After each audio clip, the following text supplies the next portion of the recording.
आमच्या घरात सगळं सुखाने चालायचं, सगळं सुखाने आणि फुल दादागिरीने चालायचं. ताईंसमोर बोलताना आता थोडं सांभाळून बोलावं लागतं, पण त्या दादागिरीचा तर मला तर कंटाळा यायचा. अरे काय आम्ही तुमचं घरचं घेऊन काढले? एक वेळ साहेब आम्हाला ओरडले तर ठीक आहे, आम्हालाही 35-35 वर्ष झाली आहेत तिथे, आणि तुम्ही वारसा घेऊन आलाय. आम्ही तर रस्त्यावरची पोरं होतो. पण सगळं देऊन सुद्धा साहेबाने काय दिलं? घरी का नाही बसत? आणि सर्वात कहर म्हणजे जे बारामतीला भाषण केलं, माहित नाही त्या साहेबांचं शेवटचं भाषण कधी होणार आहे. अरे तुम्ही विचार काय करताय की साहेब जाणार कधी? म्हणजे ज्या पुतण्याला हाताला धरून चालायला शिकवलं, ज्या पुतण्याला 91 साली पहिल्यांदा लोकसभेत पाठवलं, नंतर सातत्याने विधानसभेत आणलं, मी विकास केला, मी विकास केला, मी विकास केला. अरे तो मतदारसंघ त्याचं कोणी केलं? सगळं जन्माला कोणी घातला?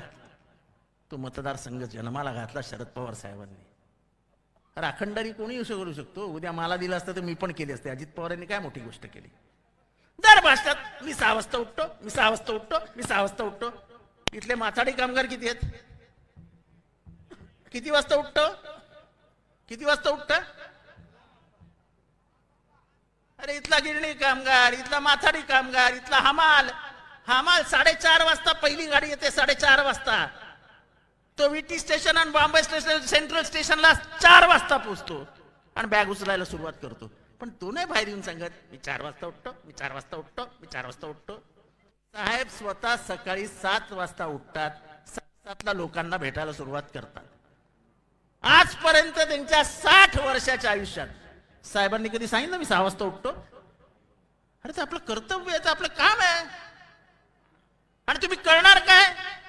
उठणार, बारामतीच्या एकाच रस्त्यावर जाणार, तीच वाळू, तीच रेती, तेच दगड, तोच इंजिनियर आणि तेच अजित पवार.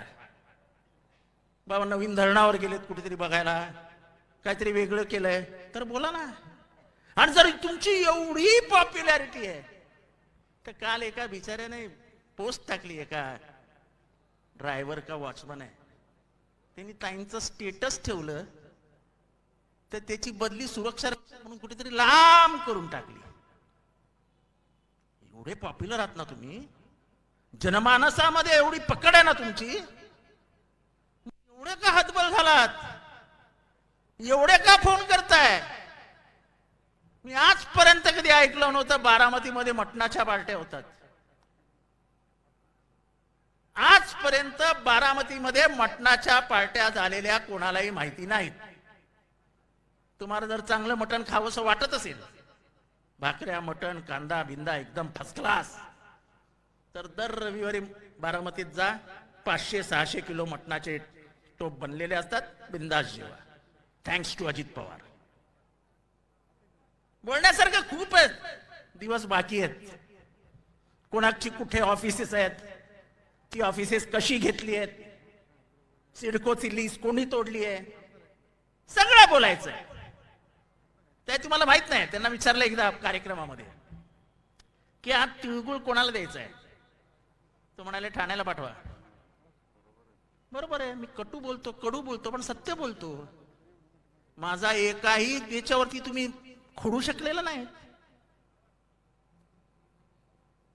कुठलीच गोष्ट खोडू शकलेलं नाही.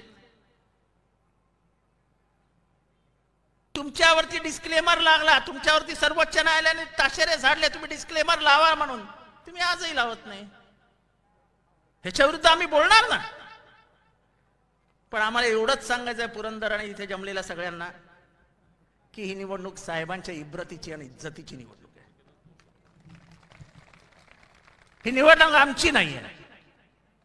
जे काही उद्धव ठाकरेंबरोबर झालं, जे काही शरद पवारांबरोबर झालं, ही महाराष्ट्राची संस्कृती नाही. महाराष्ट्राने कधी गद्दारी सहन केली नाही. मग ती गद्दारी खंडोजी खोपडेने केलेली असो, नाही तर ती गद्दारी सूर्याजी पिसाळने केलेली असो, पण महाराष्ट्राने सूर्याजी पिसाळांच्या अवलादींना कधीच मोठं केलं नाही. हा महाराष्ट्राचा इतिहास आहे.